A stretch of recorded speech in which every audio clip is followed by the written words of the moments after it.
Hello दोस्तों, जय हिंद, वंदे मातरम। कैसे हैं आप सभी लोग? उम्मीद करता हूं कि आप सभी लोग मस्त होंगे। जैसा कि आप सभी लोगों को पता होगा कि एसएससी नायक फाउंडेशन बैच आरडब्ल्यूए के द्वारा लाया गया है, जो कि आरडब्ल्यू एसएससी एग्जाम चैनल पर कराई जा रही है। तो हम नवीन सर के द्वारा कराई गई पॉलिटी की क्लास चौथा आप सभी लोगों के सामने हैंड रिटन नोट्स रिवीजन के माध्यम से आप सभी लोगों को रिवीजन कराने वाला हूं। तो वीडियो में एंड तक बने रहिएगा। वीडियो को बिना स्किप किए पूरा देखिए और अपने दोस्तों मित्रों के पास ज़्यादा से ज़्यादा शेयर करिए, ताकि हर एक स्टूडेंट का रिवीजन अच्छे से हो सके।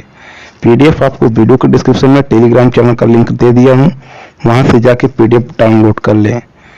तो बिना समय की देरी करते हुए चलते हैं अपने क्लास की ओर। इससे पहले आप सभी लोगों को बता दें कि अभी तक 3 क्लास कराई जा चुकी है, तो जिन्होंने नहीं देखा तो जाके देख ले। तो चलिए आज की वीडियो को शुरू करते हैं।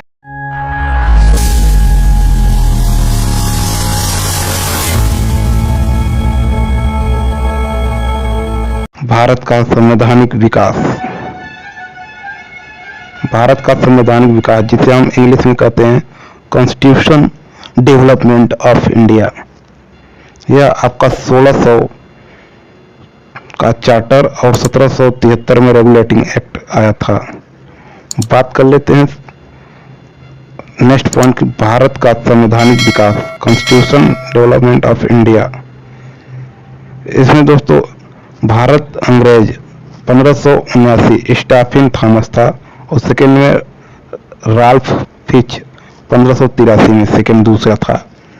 वही बात कर ले चार्टर एक्ट 1600 ईस्वी का राजा लेख था, और इन्होंने ब्रिटेन की महारानी एलिजाबेथ ने 31 दिसंबर 1600 को ईस्ट इंडिया कंपनी की स्थापना करके उन्हें पूर्वी देशों में 15 वर्षों तक व्यापार करने का एक अधिकार प्रदान किया।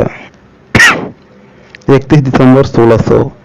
इसमें ईआईसी का नाम ईआईसी 1833 में हुआ था, और इसके निवेशक 217 शेयर होल्डर थे। नेक्स्ट पॉइंट की बात कर लेते हैं इसी के। ईस्ट इंडिया कंपनी का 1600 में नाम the government and company of merchant of London trading in east India के नाम से था। नेक्स्ट पॉइंट तीसरा, इसे ही मर्चेंट ऑफ एडवर्स के नाम से जाना जाता है, और पहला अध्यक्ष इसका मेयर था। मर्चेंट ऑफ एडवर्स का पहला अध्यक्ष मेयर था। चौथा पॉइंट, इसकी शक्तियां 1858 एक्ट से खत्म कर दी गई थी। पांचवा पॉइंट आपका 1874 में इसे पूर्णतः बंद कर दिया गया था। और छठा पॉइंट है, ईआईसी की स्थापना के समय भारत में अकबर 1556-1605 का शासनकाल था। चलते हैं अपने नेक्स्ट पॉइंट की ओर। क्वीन, इसकी महारानी जेम्स सेकेंड महारानी की डेथ 1603 में हुआ था। और कैप्टन हॉकिंस 1608 में एक्टर हजार जहाज सूरत में, और 1609 में आगरा में इन्होंने अकबर का नाम पर प्रार्थना पत्र जेम्स सेकेंड फोर्थ में। और ईआईसी में एक गवर्नर और एक उप गवर्नर थे, और इसमें टोटल 24 मेंबर थे। Brand of director, board of जिसे डायरेक्टर कहते हैं, निदेशक मंडल 1 वर्ष का था। और नेक्स्ट पॉइंट की बात कर लेते हैं। 1615 में अधिकारी राजदूत ऑफिशियल एम्बेसडर थॉमस रो को बनाकर भेजा गया था, जिसमें जहांगीर से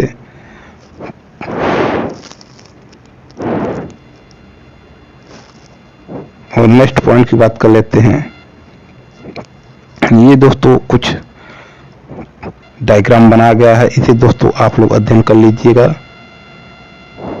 औरंगजेब का माता साइक्ता खां थी, वही बात कर लेते हैं। अरेंजेंट जैसी 1707 में औरंगजेब की मौत हो गई थी। नेक्स्ट पॉइंट की बात कर लेते हैं। EIC को 1717 में फर्क खासियर ने दस्तक जारी किया और बंगाल, बिहार, उड़ीसा में फ्री ट्रेड मुक्त व्यापार चालू किया इन्होंने। वहीं बात कर ले, फर्क खासियर ने शिष्टमंडल अध्यक्ष जॉन सेरेमन और डॉक्टर हैमिल्टन को बनाया था। वहीं बात कर लेते हैं 20 जून 1756 में सिराजुद्दौला को सेनापति मीर जाफर को बनाया गया था। और नेक्स्ट पॉइंट की बात कर लेते हैं। मुगलों का रेवेन्यू और बक्सर वार यह 20 अक्टूबर 1764 में हुआ था, जिसमें आलम शाह सेकंड और मीर कासिम और सिराजुद्दौला इन तीनों के बीच हुआ था।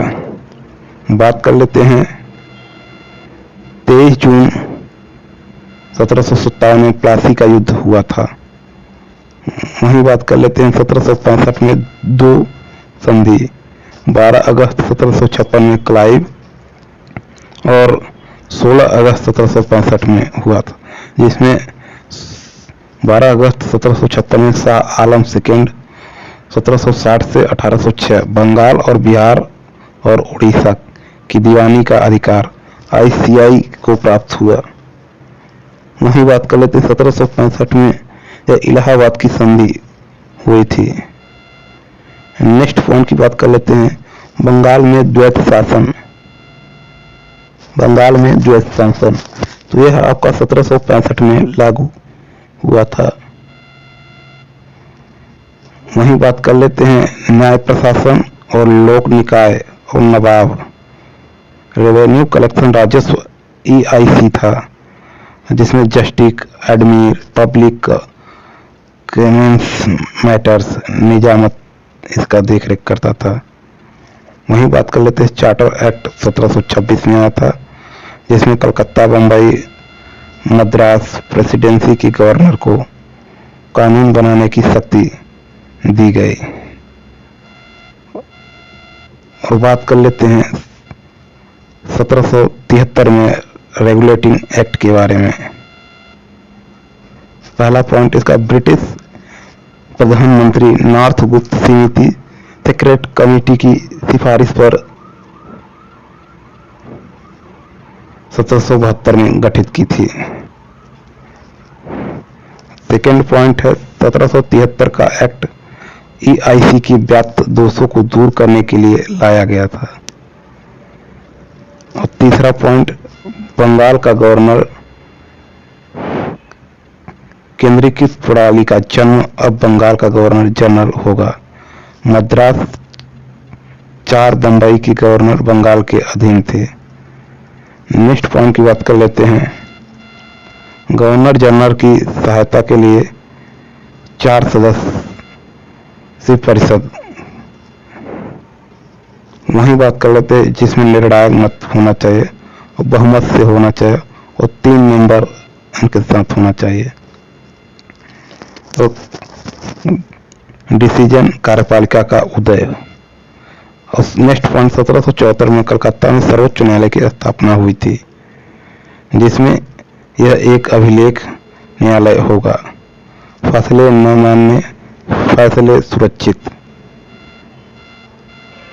न्यायपालिका का उदय इसी के अंतर्गत। नेक्स्ट पॉइंट, मुख्य न्यायाधीश एलिजा एम्पे थे और 3 अन्य न्यायाधीश चैम्बर्स, लेमेस्टर, हाइड। नेक्स्ट पॉइंट, कंपनी पर नियंत्रण किया गया। 24 डायरेक्टर 1/4 हर वर्ष सेना निवृत्त होते थे, इसकी कार्यकाल 4 वर्ष होता था। और इसमें 24 डायरेक्टर में 1000 पाउंड शेयर वोट का अधिकार। नेक्स्ट पॉइंट, कर्मचारी बिना लाइसेंस, निजी व्यापार, रिश्वत, उपहार, ये तीनों शामिल थे। नेक्स्ट पॉइंट की बात कर लेते हैं। 1773 एक्ट की कमियों को दूर करने के लिए 1781 लाया गया, जिसमें गवर्नर जनरल के कार्यों में सर्वोच्च न्यायालय हस्तक्षेप नहीं करेगा। नेक्स्ट पॉइंट, कार्यपालिका से न्यायपालिका का पृथक्करण होगा। Next point, black gold. Black gold के बारे में बात करेंगे। ब्लैक पेपर, काली मिर्च, इसमें डच, हाईलैंड, नीदरलैंड ये सब थे। सप्लाई यूके में होता था। चलते हैं क्वेश्चन की ओर। पहला क्वेश्चन आपके सामने है, 1600 में ईस्ट इंडिया कंपनी ने किस शासक से चार्टर प्राप्त किया था? तो 1600 ईस्वी में महारानी एलिजाबेथ फर्स्ट से प्राप्त किया था। नेक्स्ट पॉइंट की बात कर लेते हैं। नेक्स्ट क्वेश्चन, दूसरा क्वेश्चन आपकी स्क्रीन पर है, निम्नलिखित में से कौन सा ईस्ट इंडिया कंपनी का प्रारंभिक नारा था? तो ईस्ट इंडिया की प्रारंभिक नारा भूभाग नहीं व्यापार। नेक्स्ट क्वेश्चन, तीसरा क्वेश्चन आपके स्क्रीन पर है, ब्रिटिश इंडिया कंपनी के बारे में निम्नलिखित में से कौन सा कथन सही है? तो आपका ऑप्शन सी, इनमें 1608 में सूरत में एक कारखाना खोलने का निर्णय लिया गया था। नेक्स्ट क्वेश्चन की बात कर लेते हैं। चौथा क्वेश्चन, ईस्ट इंडिया कंपनी ने व्यापारियों की असहमति व्यावसायिक गतिविधियों पर अंकुश लगाने और कंपनी के नियंत्रण वाले क्षेत्रों में कुछ अनुक्रम के लिए ब्रिटिश संसद ने कानूनों की एक श्रृंखला बनाई, जिसमें पहले स्थान पर कौन था? जिसमें पहले स्थान पर आपका विलियम अधिनियम 1773 था, जिसे रेगुलेटिंग एक्ट कहा जाता है। नेक्स्ट क्वेश्चन की बात कर लेते हैं। पांचवा क्वेश्चन है, ईस्ट इंडिया कंपनी की स्थापना के समय भारत का शासक कौन था? तो ईस्ट इंडिया कंपनी की स्थापना के समय भारत का शासक आपका अकबर था। नेक्स्ट क्वेश्चन, छठा क्वेश्चन, भारत में ब्रिटिश ईस्ट इंडिया कंपनी का शासक भारत सरकार अधिनियम के तहत समाप्त कर दिया गया था। मतलब किस अधिनियम के तहत समाप्त कर दिया गया था? तो आपका 1858 अधिनियम के तहत समाप्त कर दिया गया था। तो वीडियो दोस्तों कैसी लगी कमेंट करके जरूर बताएं। वीडियो अगर अच्छी लगी हो तो जरूर लाइक करें और अपने दोस्तों मित्रों के पास ज़्यादा से ज़्यादा शेयर करें। और वीडियो के डिस्क्रिप्शन में टेलीग्राम चैनल का लिंक है, PDF वहां से जाके डाउनलोड कर लें। वीडियो अच्छी लगी हो तो लाइक करें, शेयर करें, चैनल को सब्सक्राइब करें। मिलते हैं नेक्स्ट वीडियो में।